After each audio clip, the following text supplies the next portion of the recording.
But how do you know what that is? How do you know what you're being instructed to do? How do you know it's not just your ego or your hormones taking over what might otherwise be a very different conversation? These are common questions of the oneness experience. You want to know for sure what's purely intuitive instruction and what's a contamination of that message. But oneness doesn't work like that. There's no purity. There's no ego. There's no getting it wrong. And there's no getting it right either. Oneness is without levels and layers. It is without evolution and learning. It recognizes everything as sacred, and it values all things equally, which is not to say you have an equanimous life. Oneness doesn't smooth your path or make you rich. It is what is, and nothing more. The perfection of all that is includes our tears and doubt. It includes the whole rainbow of behaviors and sensations, because it is all that is. There's no above and below in oneness. It's all one pool, one field, one moment constantly rearranging itself like a thin layer of sand shaken in each moment to reposition its grains, or a fountain reorganizing the same pool of water. There is nothing added or taken away from oneness. It is whole and complete in any one moment, even in the experiences of what we call suffering. By dividing the world into dark and light, we have an experience of preference, and this preference gives us a language upon which to build our dreams.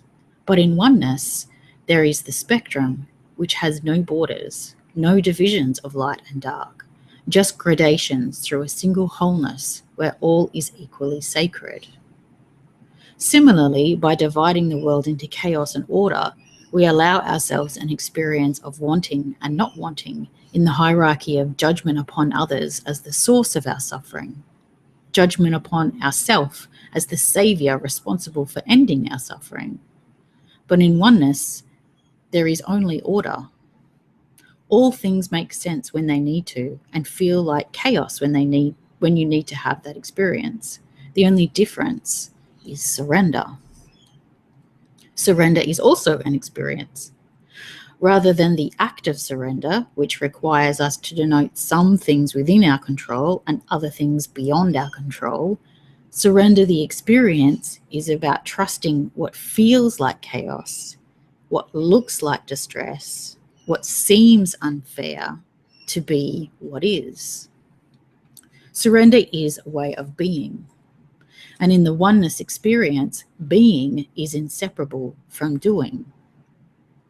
It might feel like we are the source of something, but we trust there is no way to draw a line around who we are, and therefore no point from which to be a source of anything. No soul, no identity, no fixed point of I that can ping-pong against some separate other I to be of influence, which might sound like a whole other topic of conversation until you have the experience of surrender as an everyday thing. The surrender experience of waking up and not knowing who you are because you've surrendered knowing in favor of the mystery. There's still a job waiting for you to go to, and teeth to brush, and all the things we equate with the everyday, but none of the mixed motives.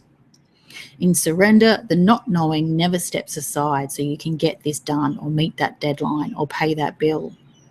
Those elements are conditions, forever changing, allowing you to have an experience of surrender. Those conditions don't say anything about who you are. They're not a reflection of your inner world because there is no separation of inner and outer in oneness. No outcomes, no goals, no lessons, challenges, or opportunities. Just what's in front of you right now, asking you to be present as you, the equal and essential aspect of all that is. But that's how oneness and surrender makes sense to me in my experience, according to my intuitive instructions. The only thing that really matters is how surrender makes sense to you. After all, only you know what is true for you.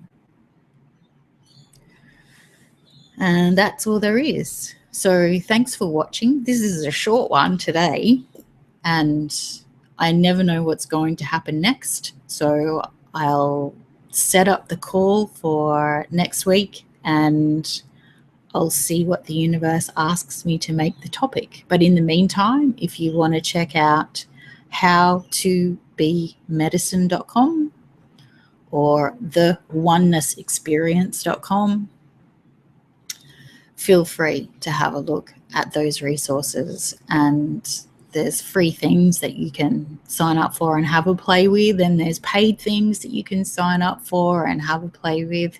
And I'd love to hear from you any feedback or suggestions, and we can do that next week. Have a fantabulous day.